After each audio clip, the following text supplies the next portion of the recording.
What's up, guys? Chemist here from Meanwhile in the Man Cave, and we take a look at all things pop culture, games, toys, or anything we think is cool.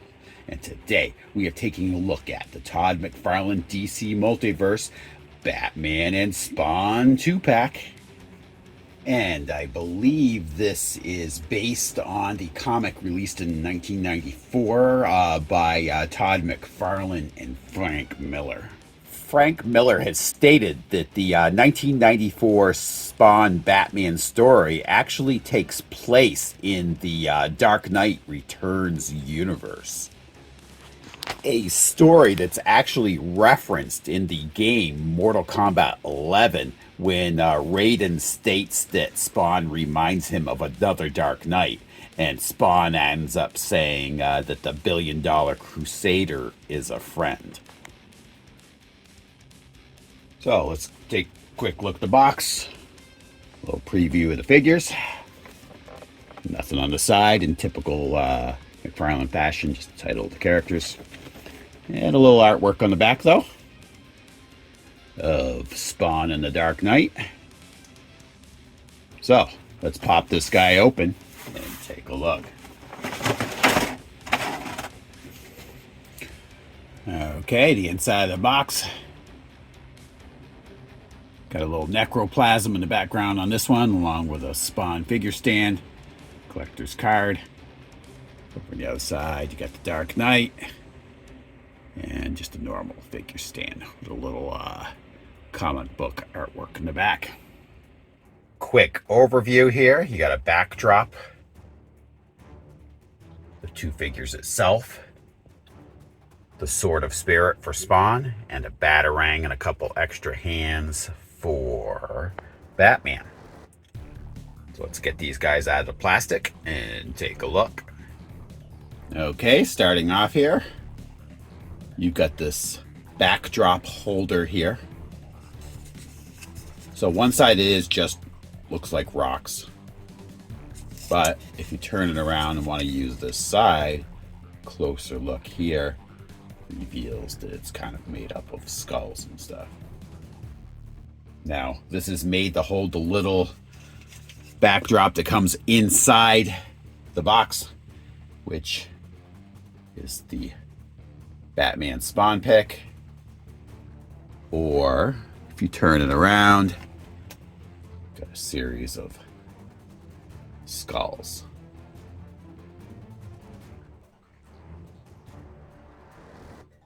And the Sword of Spirit.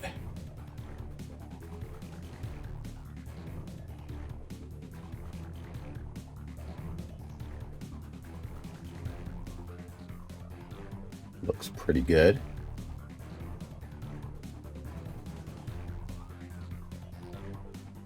And an extra left hand and an extra right hand. One is just a plain old fist, and the other a gripping hand. And Batman's Batarang.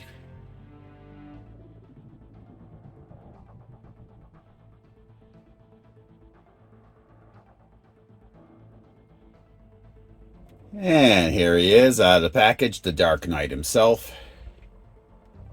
And we got the longer eared variety here, which I like.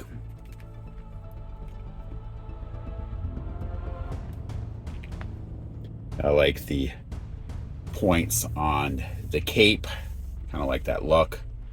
And the color scheme, obviously, I like as well, the black and yellow. So let's take a look at his articulation here. We're going to start off with his head. You got your left and right motion. You've got some tilting here for his head, which I like, as well as angling his head forward and quite a ways back. It's nice as well. Got your out lateral movement as well as your forward and back. At the elbow here, you've got the double elbow joint. So comes forward quite a ways. You've also got the joint between the elbow and the, the shoulder and the bicep. Some twisting motion there. Gives you some nice angles. At the wrist, it's a hinge for angling that hand, as well as the twisting motion. All right, here at his midsection, you've got his abdomen, which can twist. There is very little crunch motion here. So this is going to be more of a twisting joint than anything. You've also got a waist joint, which we already have his, his abdomen twisting. It actually becomes a little bit redundant, but it does do it. Now, his legs, lateral movement. You've got your double knee joint. No twisting at all here or even at the boot line. Unfortunately, I kind of like that if he had that, but this character does not. You got your typical McFarlane toe joint, which I do like. And the foot does twist, and then there's a hinge for moving the foot forward and back. But you can angle that foot if you need to. So, we're going to take a look at the Spawn figure next. Okay, here he is, Al Simmons himself. Face looks pretty good here. You've got a pretty decently long cape here. Carries all the way down. The one thing with Spawn that I wish McFarlane would do, the cape is pretty iconic. You could have this material's pretty light. If he put a wire in it, it'd be really cool, because then you could really angle this cape in a lot of variety. But I haven't seen him do that yet. But it would be nice if he did that. I have, a lot of Spawn figures from the 90s. A lot of times what he would do with these chains is he'd have them as real chains sometimes in there, which I liked a lot. Even if you were going to do individual plastic links, it would have added a lot instead of just this, molded plastic chain. Might be kind of nitpicky, but I do remember some of those having real chains on them, so I don't know why we couldn't have that in today's day and age. Okay, starting off with his articulation. We're going to start with his head here. Left and right motion. You've got some angling as well. Tilting forward. Not much back. His arms, lateral movement. Again, not going to go very far. The cape's going to restrict some of that, and especially where it's not a flexible cape. Not particularly flexible anyway. You're going to have a joint between his shoulder and bicep. It's going to be hard to see on this figure, but it does let you angle that arm, which I do like that. You've got a double elbow joint. Some nice flexibility there. At the wrist, it's a hinge joint. Just make sure that's lined up for when you bend that. You're not going to have that much bending like this at all. because you've got this gauntlet that carries over, and as well as some twisting there. Abdomen here. Now, very little crunching there. And it does twist, but to me, as I've commented, if you watched a lot of our videos, I've seen other Spawn figures with this too. Whenever you have this, any kind of a pattern here, to me, it renders this abdomen joint kind of useless, because when you twist it, then this doesn't line up. And to me, that really throws the figure off. So that makes this abdomen joint kind of useless to me personally. So any twisting that I'm going to be using will be reliant on his waist joint here, which he does have one. All right, let's do the legs. Now I'm going to focus over here on this side, just because when we get to the foot, this foot's going to be very restricted because of this leg gauntlet, or whatever you want to call it over here. It's going to restrict a lot of the motion of this foot. So do have your lateral motion. You've got your double knee joint here.